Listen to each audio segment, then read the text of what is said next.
Chers amis, aujourd'hui nous invitons et avons la grande joie d'inviter Don Fernando Maria Cornet. Bonjour Don Fernando.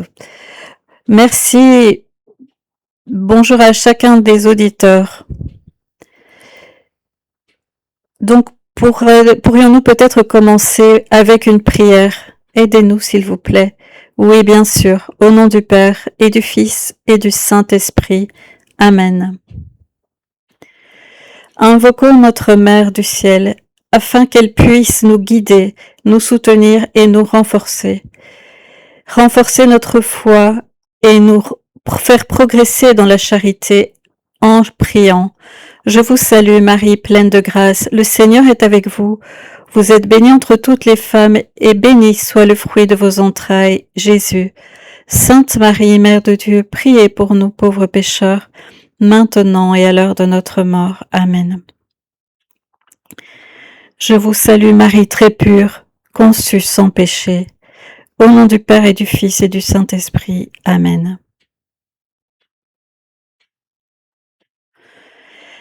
Merci. J'aimerais bien vous poser d'abord la question, Père, que signifie cette photo sur l'écran? C'est la photo d'une église qui se trouve dans une petite ville sur le lac de Côme dans le nord de l'Italie et dont le nom est Brienne. Cette église est dédiée à l'Immaculée Conception. Donc, elle a le nom de la Vierge Marie, Immaculée Conception. Et le 2 novembre 2025, 2 jours avant la publication du document Mater Populi Fideis, ce gros rocher est tombé depuis la montagne et il a fait un grand trou dans le côté de cette église. Il a abîmé une grande partie de l'intérieur de l'église. Il n'a pas détruit l'entièreté de l'église. Il n'a pas touché le temple. Mais il a fait ce grand désastre, disons. Je crois que quelque chose s'est déjà produit comme ça il y a quelques années, quand on a dû publier le 18 ou 19 décembre 2023 la déclaration de la part du dicaster de la doctrine de la foi Fiducia Supplicans, celle qui parle de bénir les couples irréguliers et homosexuels, et même l'obligation de les bénir. 2 jours avant, 1 jour avant, il y a eu un grand éclair qui a détruit une église dédiée à Notre-Dame en Argentine. Il y avait une statue de l'apôtre Saint-Pierre entièrement construite en pierre, et cet éclair a détruit à la fois l'auréole du Saint-Pierre et aussi fait tomber les clés qu'il avait dans sa main. C'était aussi le jour de l'anniversaire de Jorge Mario Bergoglio. C'était un avertissement à l'époque de ce qui serait produit le lendemain. C'était un avertissement du ciel pour nous faire comprendre que quelque chose de terrible allait se produire. À ce moment-là, personne n'y a pensé, mais ensuite, à la fin, les gens ont réalisé ce que cela signifiait. De la même façon ici, ce gros rocher qui est tombé de la montagne a ouvert un trou énorme sur le temple, mais il ne l'a pas complètement détruit. C'est comme une grande plaie. C'est une plaie qui saigne. De la même façon, avec ce document, publié 2 jours après de ce qui est arrivé ici, dans l'église de l'Immaculée Conception, nous constatons que ce document est terrible. Il ressemble à une grosse plaie dans le corps mystique du Christ. Surtout pour la manière dont ils ont présenté leur sujet et dont l'objectif de ce document est d'interdire en quelque sorte quelque chose qui a toujours été présent dans l'Église depuis le début. Vous pouvez, Don Fernando, nous parler un peu de cette notion de corédemption? Oui, je veux bien, mais d'abord, nous devons clarifier quel est l'objectif de ce document. Ce document vise à mettre en place, à interdire complètement et définitivement la question de Marie corédemptrice et Marie médiatrice de toutes les grâces. Elle n'a d'autre intention que celle-là. Mais pour pouvoir le faire, ils doivent confondre, nier, de manière sournoise et dangereuse, maléfique et très subtile. Et c'est pour cette raison très dangereuse et maléfique, quelque chose que l'Église a soutenu depuis le début. Parce que ici, dans ce document, ils veulent dire il n'y aura jamais ce 5e dogme marial concernant la corédemption et concernant la médiation universelle des grâces par Marie. Et pourquoi quel est l'argument qu'ils emploient? C'est parce que le pape François l'a dit. Ils en ont parlé 3 fois, ils l'ont cité ce personnage 3 fois, comme quoi il a déclaré que Marie n'est pas corédemptrice. Cependant, si nous nous penchons sur l'histoire de l'Église, cette doctrine a toujours été présente. À un certain moment, la fécondité de la théologie a disposé d'avoir un terme, un mot qui peut exprimer cette union particulière de la Bienheureuse Vierge Marie et cette association particulière de la part de notre Seigneur, que le Seigneur voulait lui-même, d'avoir sa mère à ses côtés comme collaboratrice. Ce terme de corédemption n'existe pas dans la Bible par écrit, mais il existe le concept depuis les premiers siècles, ce concept de corédemption, dans le fait de cette union particulière, de cette participation très spéciale de la très sainte Vierge Marie dans la passion de son Fils rédempteur. Le concept était donc présent depuis le début de l'Église. L'Église y a toujours cru, de sorte que, avec le temps, au fil des siècles, nous découvrirons même plus tard qu'on va créer ce terme de corédemption. Nous le trouvons explicitement exprimé chez de nombreux saints et docteurs de l'Église. Par exemple, Saint Bernard, qui parle de ce mystère, et un autre grand docteur de l'Église, Saint Alphonse de Ligorie, dans son œuvre La gloire de Marie. On retrouve également ce concept chez des pères de l'Église comme Saint Irénée de Lyon, Saint Jean Damascène et Saint Cyril d'Alexandrie, un grand-père et docteur de l'Église. On retrouve ce concept dans de nombreux théologiens tels que Saint Thomas d'Aquin. On le retrouve également chez certains papes et plus particulièrement les papes du XXe siècle. On le retrouve chez Benoît XV, chez Pie X, chez Saint Pie X. Nous trouvons ce concept, pas le terme, mais le concept de corédemption. Et plus particulièrement sous Pie X, Jean-Paul II, nous le retrouvons dans différentes opportunités. Ils ont utilisé ce terme de Marie corédemptrice, explicitement. C'est une doctrine qui a été présente depuis le début, qui est toujours soutenue, crue par le peuple de Dieu, par de nombreux théologiens, par de nombreux docteurs, par des papes.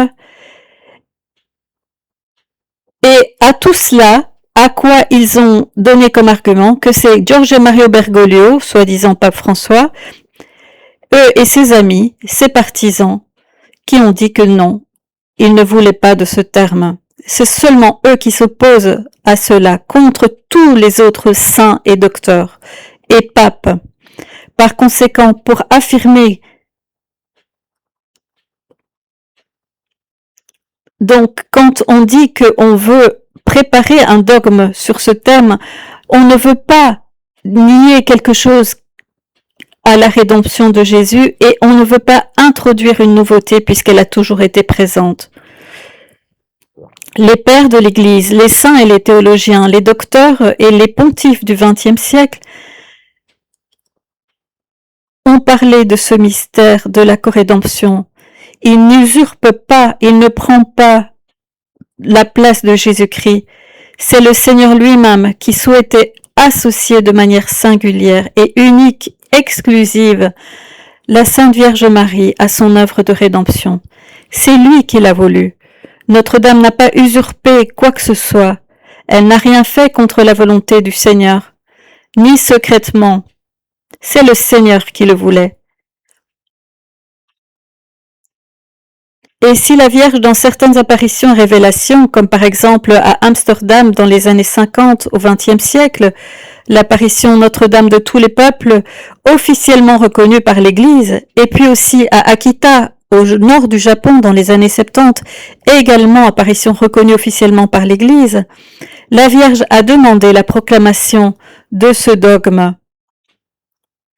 En faisant cela, elle n'a pas demandé à voler quelque chose qui appartient à Jésus-Christ, mais c'est pour s'assurer que tout le peuple entier de Dieu soit certain que cette doctrine est révélée par Dieu, que c'est un mystère voulu par Dieu, que c'est une réalité établie par Dieu lui-même. La Madone, n'oublions pas, n'a jamais rien usurpé. Elle a toujours déclaré « Je suis la servante du Seigneur » et n'a rien fait d'autre que servir notre Seigneur depuis le début, et pour toujours, et dans les siècles des siècles. Donc, quand nous parlons de la corédemption, nous parlons d'un décret établi par Dieu lui-même, auquel la Vierge Marie est associée d'une manière singulière, comme l'exprimera le pape Léon X à l'action corédemptrice du Christ. Mais ce n'est pas la Vierge qui s'est infiltrée, c'est le Christ lui-même qui l'a voulu, que sa mère soit unie à sa passion, dans une telle manière qu'elle aussi, sans enlever ni ajouter quoi que ce soit à l'œuvre de Jésus, mais qu'elle aussi ait collaboré à la rédemption et au salut de l'ensemble de l'humanité. C'est à partir d'ici que tout provient du mystère de la divine maternité, parce que c'est en vertu de ce mystère que nous avons la corédemption. C'est en vertu de ce même mystère que nous avons la médiation universelle de toutes les grâces, et en vertu de ce mystère de la maternité divine. Et si vous me le permettez, je vais essayer de l'expliquer de la manière la plus courte possible, mais la plus sécure possible. Dès le moment où le Verbe s'est incarné en la Vierge Marie, à ce moment précis, dans la nanoseconde de l'incarnation, que se passe-t-il? Nous le trouvons décrit dans la lettre aux Hébreux. Quand le Verbe est entré dans le monde, au moment de l'incarnation, quand la Vierge a dit à l'ange qu'il me soit fait selon ta parole, à ce moment précis, quand le Verbe incarné dans le ventre de la Vierge qu'est-ce qu'il fait? Il commence à prier une prière. Il récite un psaume messianique et sacerdotal. Le Verbe incarné, à peine incarné en la Vierge, en tant que Fils, il s'adresse au Père et dit « Tu n'as voulu aucun sacrifice ni oblation. C'est pourquoi tu m'as donné un corps et voici je viens faire ta volonté. » Mais quelle est la volonté du Père? C'est la rédemption de l'humanité. Dès le premier instant de l'incarnation, dans le sein immaculé de Marie, quand le Verbe prend chair et sang, nature humaine de Marie, n'oublions pas cela, comme le dit saint Paul. Pour ceux qui ne veulent pas s'en souvenir, nous nous en souvenons, c'est la parole de Dieu. Quand les temps furent accomplis, Dieu envoya son Fils au monde, né de la femme. Dans le texte latin, nous avons factum ex muliere, c'est-à-dire fabriqué, fait par une dame. Parce qu'il a tout pris. Tout ce qui un jour et serait donné comme victime d'expiation, il l'a pris de cette femme. Il a consommé le premier acte rédempteur, le premier acte sacerdotal, au moment où il s'est incarné dans le ventre de Marie. Presque comme si c'était le sein, la matrice, l'utérus de la Vierge qui était la patène sur laquelle la victime était offerte au Père en sacrifice d'expiation. Ce n'est pas un hasard. Au moment de la Passion, quand le Christ est crucifié, nous avons l'autel, nous avons la victime et nous avons le grand prêtre. Il est sur le point d'être consumé. Et cela avait déjà commencé au moment de l'incarnation. Il est sur le point de s'offrir au Père comme sacrifice d'expiation et de réconciliation.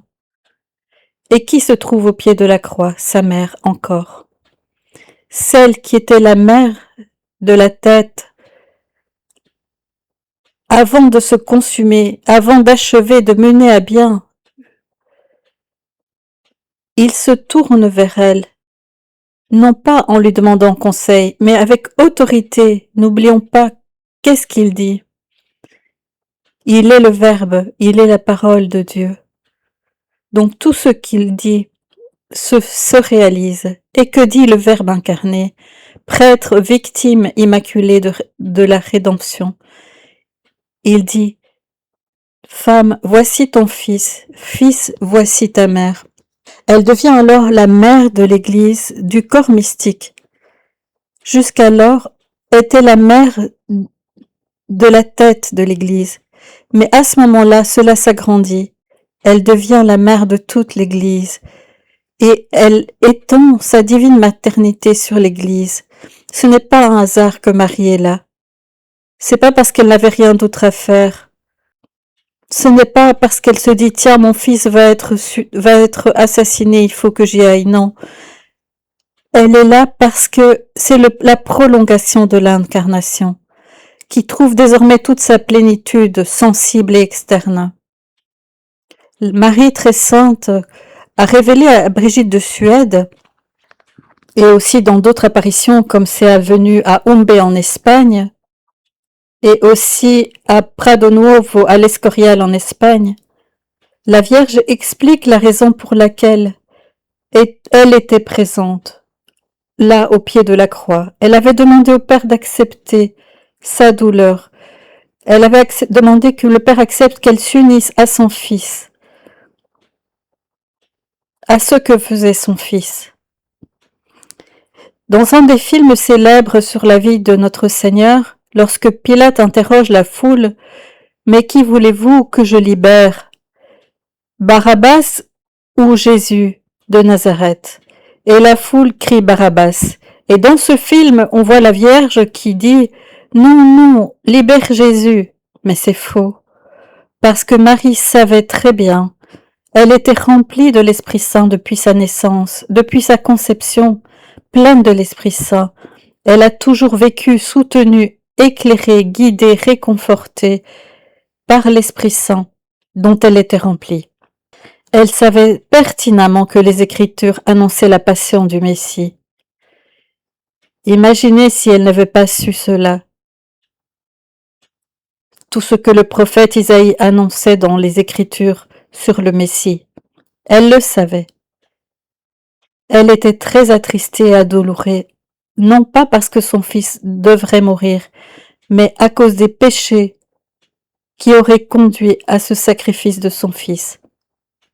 Le fils souffrait non pas à cause du fait qu'il devait mourir, mais pour le fait de voir comment les hommes auraient gâché sa passion. Et Marie décida, elle demanda au Père, comme elle l'avait expliqué elle-même à l'Escorial et à Umbe, de s'unir à la passion de son fils, à sa douleur et à son sacrifice. Et c'était l'accomplissement de la prophétie de Siméon. Une épée te transpercera le cœur. Et il l'a vraiment transpercé. Un jour, Sainte Brigitte de Suède a raconté que si la Vierge n'avait pas été soutenue au moment de la Passion par un ange, elle serait morte de douleur au moment du transpercement par la lance. Parce que cette douleur était si intense si profonde de voir non seulement son fils mourir, mais également son corps transpercé. Sa douleur était si intense qu'elle serait décédée, elle serait morte. Dans les apparitions d'Umbe en Espagne au XXe siècle, l'archange Gabriel, qui était déjà apparu dans plusieurs endroits, il apparaît à la voyante Félicia à Umbe, et il se présente comme étant l'archange Gabriel de la mère douloureuse, de la douloureuse. Et il explique qu'au moment de l'incarnation, de l'annonce de l'incarnation, c'était lui qui accompagnait la Vierge jusqu'à sa passion. Et il l'a soutenue afin qu'elle ne meure pas. Qu'elle ne meure pas de cette douleur intense et terrible, de cette épée qui transperce son âme, qui s'unissait à la passion de son fils. Et ce n'est pas comme Mario Bergoglio dit que, en blasphémant de la part de la Vierge Marie, il dit qu'elle elle a dit au Père, tu m'as menti, mon fils est mort. Non, elle s'est unie à ses douleurs. Elle a accouché de ce fils incarné à Bethléem. C'était une naissance sans douleur. Mais cette fois-ci, ce qu'elle accouchait avec douleur, c'était l'Église. C'est cela le mystère de la rédemption. Cela n'ajoute ni n'enlève rien, mais il est inspiré par Dieu. Le Fils accueille avec joie l'union de sa mère à ce sacrifice et le rend fertile précisément pour ceux qui, conformément au dessein du Père, a donné à sa mère la grâce de distribuer les trésors de la rédemption. La médiation universelle de toutes les grâces, ce n'est pas une usurpation à la médiation unique du Christ. C'est le Fils lui-même qui met entre les mains de la Vierge la distribution de toutes ces grâces. Et pensez-vous que le cœur immaculé de Marie puisse désirer quelque chose de différent ou de contraire au cœur de Jésus? Pourrait-elle seulement avoir des pensées ou prendre distance, ne fût-ce qu'un peu des pensées de Dieu? Non.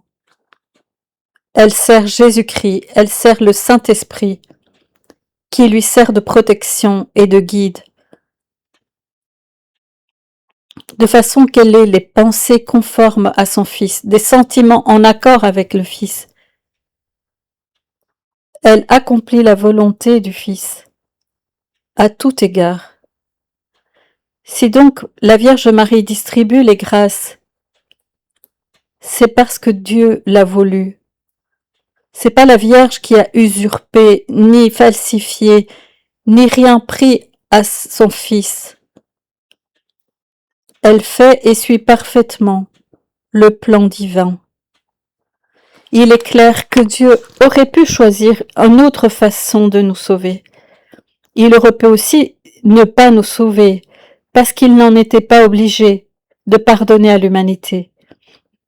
Et pourtant, après le péché d'Adam et Ève, il a expliqué qu'il pardonnerait. C'est lui-même qui a décidé qu'il y aurait une inimitié entre la femme et sa descendance et le serpent. C'est Dieu qui l'a décidé. La décision n'a pas été prise par la femme. Ce n'est pas le serpent qui a décidé, ni Adam ni Ève. C'est Dieu qui a décidé qu'il y aurait une inimitié entre la femme et le serpent, entre la descendance de la femme et la progéniture du serpent. Dieu décida que de cette inimitié. Et qui est cette femme? Les pères de l'Église, les saints et les théologiens ont vu en cette femme à la fois la Vierge Marie et à la fois l'Église, les deux. Et dans ce même passage du livre de la Genèse, il dit que le diable essaiera de mordre le talon de la femme. Mais il ne dit pas qu'il sera capable de causer des dégâts. Il dit simplement que la femme, elle, tandis que le diable essaye de lui faire cela, elle lui écrase la tête. Et quand nous trouvons l'image de l'Immaculée Conception, n'oublions pas que l'Immaculée Conception est une grâce très spéciale donnée par Dieu à la Vierge en prévision de sa maternité divine. Nous la voyons écraser la tête du serpent et nous la voyons entourée de 12 étoiles avec la lune sous ses pieds. Ce sont les éléments qui font référence au chapitre 12 de l'Apocalypse, où la femme, à ce moment-là, souffrait. Et faites attention parce que quand à Bethléem, la Vierge a donné naissance à Jésus, elle n'a pas souffert, mais elle a souffert au moment de la passion de son Fils sur la croix, en donnant naissance à l'Église. Donc cela fait référence au chapitre 12 de l'Apocalypse, où cette femme, dont la douleur engendre l'Église, elle est attaquée par le diable. Il veut d'abord manger le Fils, mais le Fils est arraché à ses mains et par conséquent, il ne peut le faire. Il veut faire du mal à la femme. Et que fait le démon? Il vomit comme un fleuve vers la femme, mais la terre vient au secours de la femme. La terre s'ouvre et engloutit le vomi de ce dragon. Et à la femme, il est donné 2 ailes pour s'échapper au désert, jusqu'au moment opportun. Alors l'image de l'Immaculée nous renvoie au texte de la Genèse et au texte de l'Apocalypse, quand la Vierge écrase la tête du démon, à la fois quand elle est Immaculée Conception et quand elle enfante l'Église au pied de la croix. Pensez, mes très chers, vous tous qui écoutez, réfléchissez au moment où la messe est célébrée. Qu'est-ce la messe? C'est le sacrifice du Christ lui-même. C'est le même sacrifice. Ce n'est pas une nouvelle proposition, c'est le même sacrifice qui s'est produit il y a 2000 ans au Calvaire. Exactement celui-là. Il ne se répète pas, mais mystiquement, nous sommes réellement à ce moment-là. Tout cela caché sous le voile du rite sacramentel, mais précisément, nous nous trouvons au pied de la croix, c'est-à-dire au pied de l'autel avec la Vierge Marie. Dire que la Vierge n'est pas co-rédemptrice, ce n'est pas seulement renier quelque chose que Dieu voulait pour la Vierge Marie, mais c'est aussi vouloir attaquer le mystère lui-même de la rédemption, car Dieu voulait que les choses aillent dans ce sens. Et je le répète, notre Seigneur aurait pu faire un autre plan. Il aurait pu ne pas sauver les hommes. Il a décidé que la Vierge Marie ait une place très spéciale dans la rédemption. S'il avait voulu qu'elle n'entre pas dans ce mystère de la rédemption comme co-rédemptrice, à quoi aurions-nous réduit alors la Vierge? À ce que nous appelons aujourd'hui un utérus de substitution. Alors la Vierge aurait été cela, un utérus de substitution. Mais c'est pas ce que le Seigneur a voulu. C'est ce que veulent ces modernistes, ces francs-maçons, ces progressistes, ces fils de Satan. Nous trouvons dans ce document qu'elle n'était simplement qu'un témoin privilégié et un modèle. C'est vrai qu'elle est un témoin privilégié, c'est vrai qu'elle est un modèle de patience et de souffrance et de miséricorde et de charité, mais elle est bien plus que cela. La Vierge intervient activement, par la volonté divine, dans ce mystère de la rédemption du Fils, sans enlever ni ajouter rien à la rédemption du Fils, parce que c'est ainsi que Dieu l'a voulu.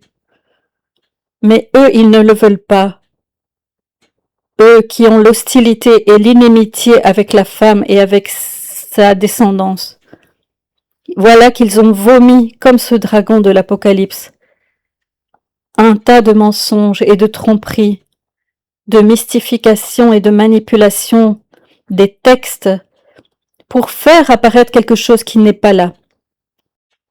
Ce que l'Église entend comme la corédemption de Marie, je le répète, relisez les textes comme le sermon de l'aqueduc de Saint Bernard de Clairvaux, ces 4 homélies, celles qui convergent dans un seul livre de louanges à la Vierge Marie, les gloires de Marie de saint Alphonse de Ligorie, le traité de la véritable dévotion à la très sainte Vierge Marie de saint Louis-Marie Grignon de Montfort. Il suffit de lire, par exemple, les documents des papes, et ils ne sont même pas cités, ces papes, et toutes ces personnes, dans ce document Mater Populi Fideris. Benoît XV a accordé la possibilité de célébrer une fête liturgique, un office liturgique, avec une prière et une messe dédiée à la Marie, médiatrice de toutes les grâces. Et ce document le dément désormais. Considérez simplement ces éléments pour voir combien il y a de la haine envers la Vierge. Ils ne veulent pas qu'elle soit corédemptrice et médiatrice. J'ai beaucoup réfléchi à ce que la Madone a demandé à Amsterdam dans les années 50. Elle a demandé la proclamation de ce dogme de la corédemption de la Vierge. Pour la première fois dans l'histoire, dans le monde entier, il y a 200 apparitions qu'en face d'études dans ces derniers siècles. Pourquoi la Vierge a-t-elle demandé la proclamation d'un dogme? Alors cela m'est venu à l'esprit de ce qui s'est passé avec saint François d'Assise.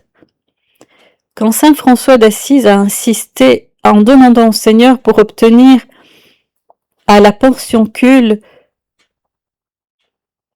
l'indulgence plénière, le Seigneur a dit oui, mais immédiatement après, il a dit qu'il fallait que saint François aille voir le pape, Innocent III, et qu'il lui demande la confirmation. Alors on se demande comment est-ce que le Seigneur dit que c'est bon, mais après il veut la confirmation du pape. Oui, parce que le Seigneur est fidèle à ses paroles. Il avait dit à l'apôtre Pierre, « Tout ce que tu liras sur la terre sera lié dans le ciel, et tout ce que tu délieras sur la terre sera délié dans le ciel. » Il avait donc décidé d'accorder l'indulgence, mais il devait rester fidèle à sa parole. Il fallait d'abord que le pape l'accorde. Alors oui, cela se serait produit. De la même façon, pour ce dogme, Dieu a établi, et non la Vierge Marie, c'est Dieu qui a établi, qu'il y ait beaucoup de grâce en faveur du monde, de l'Église et des fidèles chrétiens à partir de la publication de ce dogme. Ces grâces ne seront pas accordées tant que ce dogme ne sera pas publié, et la Vierge l'a demandé. Elle demande que celui qui a le pouvoir de délier les choses sur la terre puisse les délier dans le ciel, afin que soit accordée par le ciel la fidélité à sa parole. Et la Vierge respecte la volonté de Dieu. Comme à Fatima, elle a dit qu'elle serait venue un jour bientôt demander la consécration du monde à son cœur immaculé. Et cela aurait ramené la paix dans le monde. On aurait évité une guerre terrible. Elle est arrivée en 1925. Le 12 décembre, elle est apparue à Sœur Lucie dans un monastère en Espagne. Elle lui a dit, voici le moment de demander la consécration à mon cœur immaculé. Elle aurait accordé toutes les grâces, mais la consécration n'a pas été faite. Et qu'est-ce qui s'est passé? Et la guerre est arrivée dans sa terrible cruauté, cette terrible punition, le drame de la Seconde Guerre mondiale, 60 millions de morts et des milliards de péchés commis pendant ces jours amers. La Vierge nous demande pour notre bien. Et que font-ils aujourd'hui? Ils disent explicitement « nous ne le ferons jamais », précisément parce qu'ils ne sont pas les enfants de la Vierge, parce qu'ils ne font pas partie de sa lignée et de sa descendance, parce qu'ils couvent en secret dans leur cœur envers elle et envers son Fils. Comme dans la parole de l'Évangile, nous ne voulons pas que cet homme règne sur nous. Et quand, dans les années 60, ces francs-maçons ont célébré une messe satanique, une messe noire au sein du Vatican, et en même temps aux États-Unis, dans la ville de Charleston, ils ont célébré cette messe pour introniser au Vatican Satan. Il est curieux que celui qui présidait cette messe noire aux États-Unis, à Charleston, c'était un évêque du nom de Bernardini, qui devint ensuite archevêque de Chicago. Il fut le premier à utiliser cette croix pectorale que nous voyons portée par Jorge Mario Bergoglio, une sorte de croix gnostique et maçonnique avec un bon berger rose-croix qui a les bras croisés.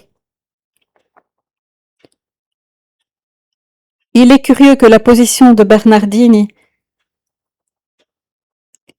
et celui de l'actuel cardinal archevêque de Chicago, Cupich, et le soi-disant pontife actuel, Léon XIV Prévost, ont donné tous des propositions, ont tous mis en lumière ce Bernardini. Ils ont tous également porté la même croix pectorale. Et ils disent, nous ne voulons pas que le Seigneur règne sur nous. Celui qui rejette l'enfant, le fils, tôt ou tard rejettera sa mère. Parce que la mère montre tôt ou tard le fils. Celui qui ne veut pas du fils ne veut pas de la mère. Parce que ce fils s'est fait chair par la mère. Je plains tous ceux qui croient que ce document serve de clarification ou de réorganisation de la piété populaire. Non. C'est un acte de trahison, de la foi, qui s'est manifesté, de la foi qu'on a toujours depuis le début de l'Église.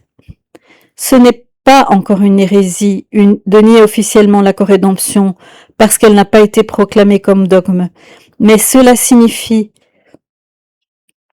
qu'elle ne ferait pas partie du dépôt de la foi, ni de la révélation. Mais ça veut dire de renier la Vierge Marie comme corédemptrice et comme médiatrice de toutes les grâces. N'oublions pas les apparitions de Sainte Catherine Labouré, Marie qui se manifeste comme dispensatrice de toutes les grâces. Nous les trouverons aussi à Amsterdam, la Vierge de tous les peuples qui distribue à nouveau les grâces en reflétant cette nouvelle image qui avait été donnée à la médaille miraculeuse, à Sainte Catherine Labouré, un siècle auparavant, comme pour insister sur cet aspect précis. Vous pouvez y croire ou pas, mais les conséquences ne sont pas les mêmes pour ceux qui croient à cela et ceux qui n'y croient pas. Est-ce que vous pouvez, Don Fernando, maintenant nous expliquer qu'ils ont mis dans ce document qu'ils voulaient plaire aux protestants? En fait, l'ensemble de ce document, qu'ils appellent une dimension œcuménique, ils parlent évidemment que cela pourrait offenser les protestants. Mais n'oublions pas que le protestantisme est une hérésie. Ils n'ont pas la plénitude de la vérité.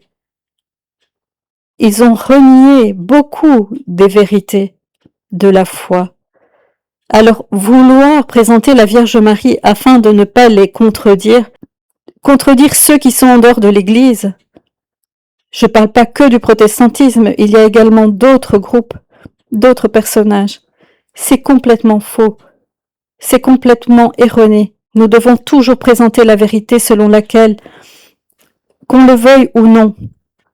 Mais l'apôtre Paul, dans sa deuxième lettre à Timothée, quand il s'adresse aux ministres et aux évêques, aux successeurs des apôtres, aux successeurs de Saint Pierre, à chaque chrétien, il dit de parler quand c'est opportun à temps et à contre-temps. C'est-à-dire quand c'est opportun et même quand c'est inopportun, même quand ça heurte.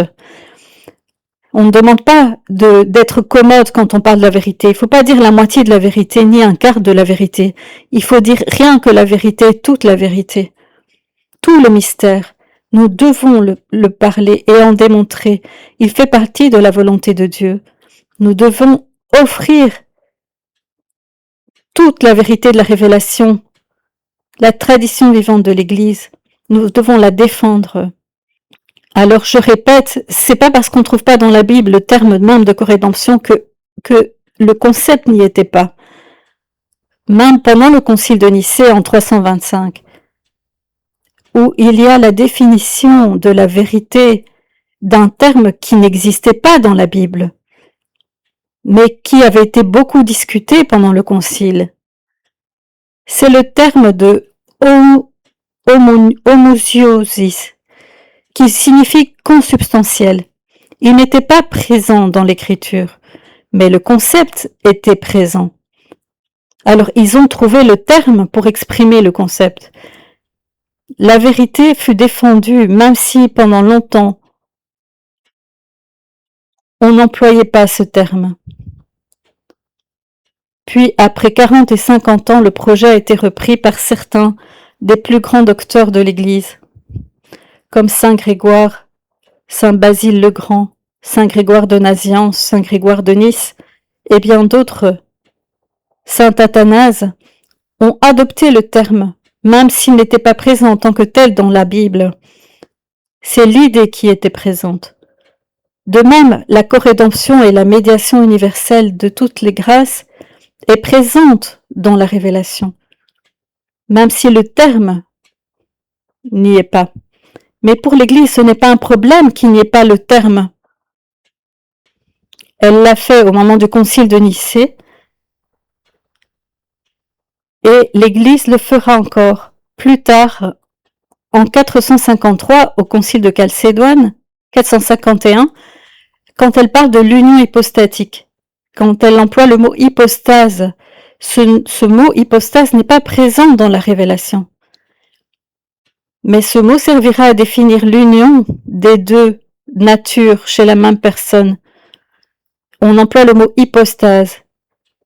Ils ont discuté longuement en Orient et en Orient grec quel serait lequel des deux termes qui serait le plus approprié. Les deux signifiaient personne, mais avec différentes nuances, et au final, ils ont choisi le mot hypostase. Si nous examinons cela, le mot hypostase n'est pas présent dans la Bible, dans les Écritures. Mais l'Église n'a aucun problème à utiliser un nouveau terme pour exprimer quelque chose qui n'est pas dans la Bible, pour exprimer quelque chose, un concept, lui, qui est présent. Ceux qui ne font pas partie de l'Église, on voudrait leur faire plaisir. Non, c'est à eux à vouloir revenir à l'Église et à la vérité. Ce sera peut-être douloureux, ce sera peut-être inconfortable, mais pour nous, il faut dire non pas ce qui nous arrange, mais de dire la vérité. Parce que si on ne dit pas la vérité, ou si on la dit qu'en petits morceaux, on devient menteur. On n'est pas des enfants de Dieu, du Père, mais les enfants du Père du mensonge, que Saint Jean a décrit comme étant le démon. Donc, tous ceux qui veulent enlever ou taire des choses, se taire sur des vérités et semer la confusion, ce n'est pas ainsi que le Seigneur ou que les apôtres ont agi. Ce n'est pas ainsi que les saints et les martyrs ont agi. Nous devons agir de manière différente, et la seule façon, c'est de dire la vérité, même si cela semble inapproprié.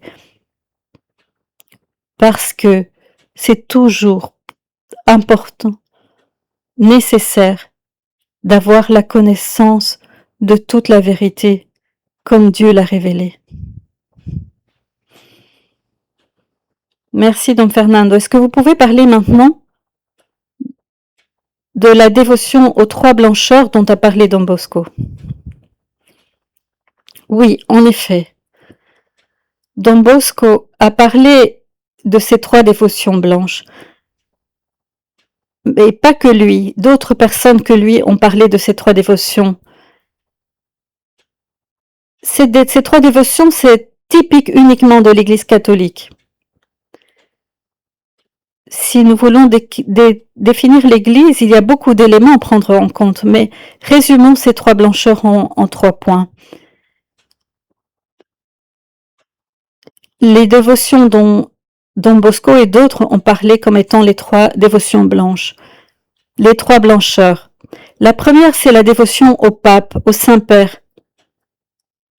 Jésus voulait que Saint-Pierre fût le premier pape et qu'il y ait des successeurs, de façon que nous ayons au sommet quelqu'un à qui nous attacher avec confiance pour acquérir les certitudes. C'est pour acquérir la certitude que ces structures-là, c'est Dieu lui-même qui l'a voulu. Donc le pape. Il n'y a rien de tel dans les autres religions chrétiennes. Le pape est caractéristique de l'Église catholique. Je le répète, il ne s'agit pas seulement d'une dévotion, il s'agit pas d'avoir une dévotion à sa vie privée, mais à son office pétrinien. La deuxième dévotion est l'Eucharistie. Elle est blanche parce que la Sainte Messe, qui est la présence réelle de notre Seigneur pendant la messe, dans le tabernacle, durant l'adoration eucharistique, elle est blanche parce que l'hostie est blanche.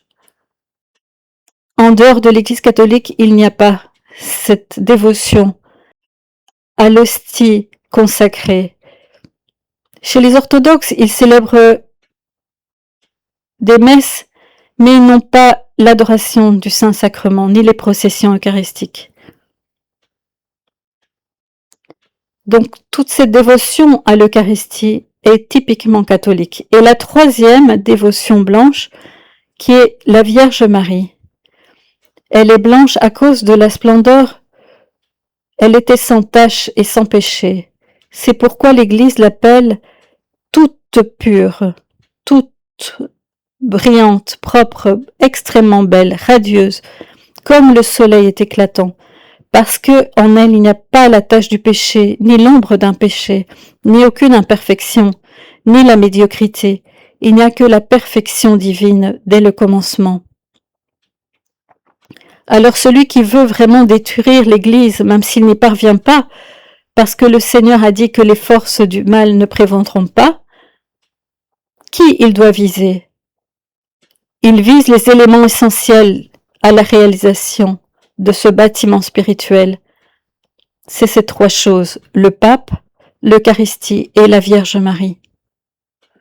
Nous avons déjà subi la première attaque, avec l'usurpation de la papauté, qui s'est produite en 2013, lorsque au vrai et légitime pontife Benoît XVI est arrivé un usurpateur, un pape illégitime, un antipape qui est Jorge Mario Bergoglio, soi-disant pape François. Et maintenant nous continuons avec Léon XIV. Et non seulement moi, mais aussi d'autres, nous avons démontré par des documents et des éléments bien clairement constatables et évidents que Jorge Mario Bergoglio n'a jamais été pape et que pour cette même raison, Prévost ne l'est pas non plus aujourd'hui.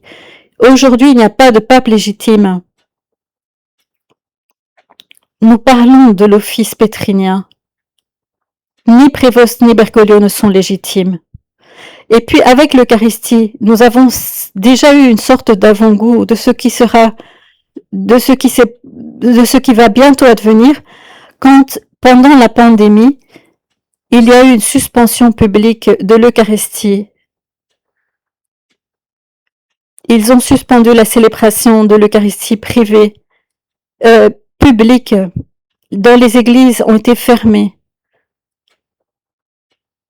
Tous ces personnages haut placés. Ils ont aussi interdit les autres sacrements. Les gens ne pouvaient ni communier, mais aussi ni se confesser.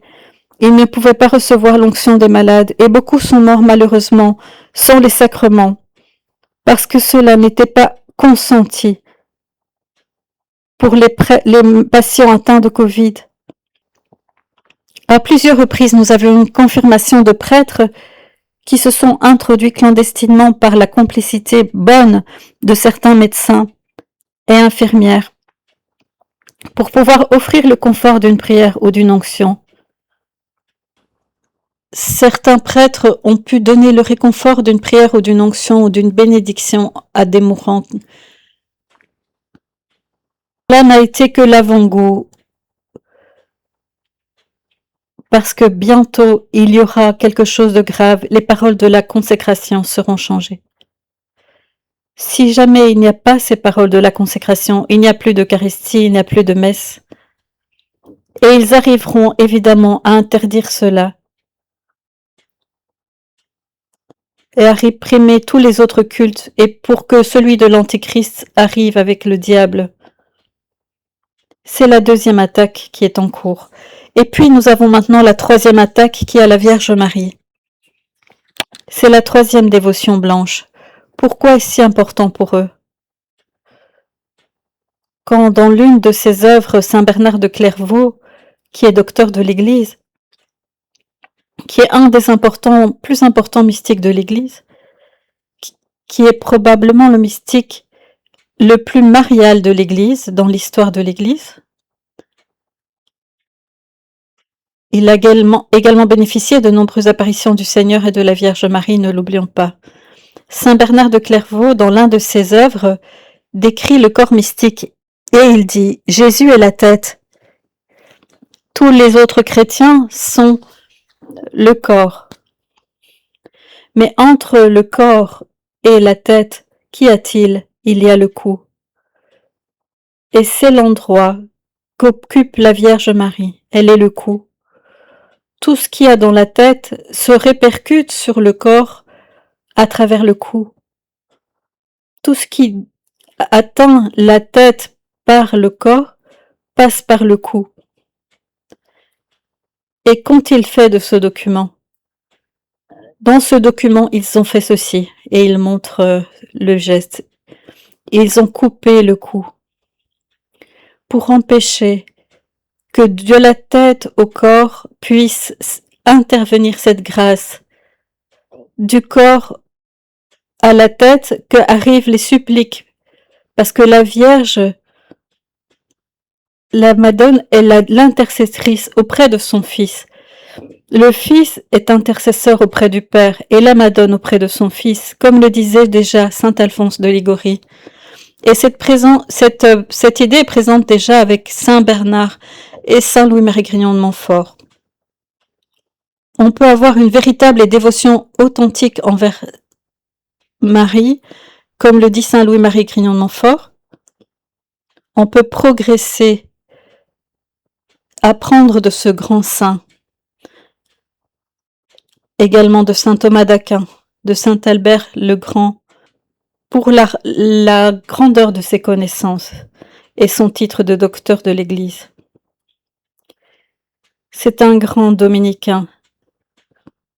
Il raconte saint Albert qu'au début de sa vie, en tant que dominicain, donc saint Albert le Grand dit qu'au début de sa vie de dominicain, il se tourne vers la Vierge Marie et lui demande de l'aider à apprendre pour distribuer cette connaissance, parce que c'est la devise dans l'ordre dominicain.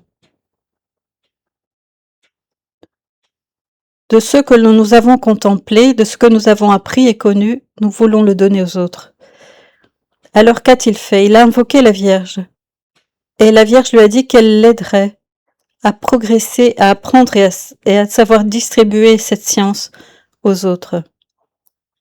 Mais pour cela, pour qu'on n'oublie pas avant sa mort, elle aurait enlevé toutes les connaissances qu'elle lui avait données au fil des ans. Et voilà comment ça s'est passé, que quelques jours avant de mourir, il est revenu au début. C'est comme s'il ne savait presque plus rien. Pourtant, il était très lucide et très conscient. Et cela indique à quel point c'est efficace l'intervention de la Vierge Marie, qu'elle a eu de la part du Fils. Elle obtient du Fils parce elle est le coup. Et maintenant, ce qu'ils font, c'est atteindre le coup, pour que les gens ne se tournent pas vers Marie, ne l'invoquent pas, ne lui demandent pas son soutien. Mais Dieu ne peut alors plus agir, comme nous avons vu à Fatima, comme nous avons vu à Amsterdam et dans de nombreuses choses, comme saint François d'Assise avec l'indulgence de la portion cul. Dieu est fidèle à sa parole. Saint Thomas d'Aquin explique que ce sont les grâces que Dieu accorde sans que personne ne le fasse. Dieu ne donne les grâces que si on lui les lui demande.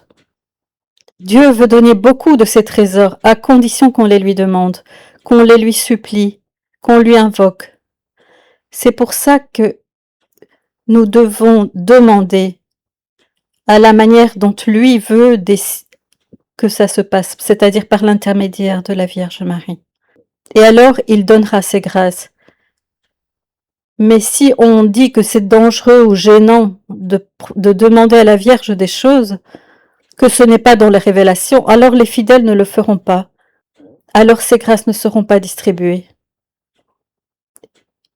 Dieu pourrait faire tant de choses, mais il a décidé que le plan, c'est de passer par la Vierge, c'est de faire de cette façon-là. Et ce n'est pas une coïncidence. C'est pas pour rien qu'ils ont essayé de couper l'assistance, le cou, pour que le corps mystique saigne. Et la vie ne peut plus arriver aux fidèles. Ce n'est pas un texte sans importance. Ce n'est pas un geste sans conséquence. C'est terriblement diabolique et démoniaque parce qu'ils veulent faire croire aux gens. Je coupe la vidéo en deux parties, donc nous aurons la deuxième partie de l'intervention de Don Fernando Maria Cornet dans quelques jours, où il parlera cette fois-ci de l'illégitimité de Léon XIV. Voilà, à très bientôt pour cette prochaine vidéo avec Don Fernando.